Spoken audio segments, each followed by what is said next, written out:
তিন নদীর মোহনায় অবস্থিত এই হাতিয়া দ্বীপ যদি একসাথে সুকসর ইউনিয়ন থেকে বাংলা বাজার পর্যন্ত সরিষর বাংলা বাজার পর্যন্ত 11.5 কিলোমিটার নদী ভাঙ্গন রোধের কাজ করা না হয়, তাহলে একদিকে ব্লক ফেলা হলে অন্য দিক থেকে এটা ভেঙে ভিতরের দিকে জনবসতি ভেঙে যাবে। আমরা একসাথে প্রজেক্টটাকে পুনর্বিবেচনা করার জন্য অনুরোধ করব এবং আমি হাতিয়ার মানুষের পক্ষ থেকে বলবো যে এখানে বাস্তব যে কারিগরি টিম গঠন করা হয়েছে, কারিগরি টিমের রিপোর্ট অনুযায়ী আমাদেরকে যেন হাতিয়ার এই নদী ভাঙ্গন রোধের জন্য পর্যাপ্ত বরাদ্দ যেন দেওয়া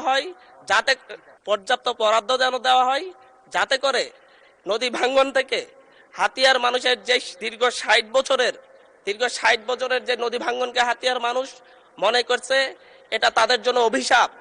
আসলে স্রষ্টার পক্ষ থেকে কোনো অভিশাপ হয় না,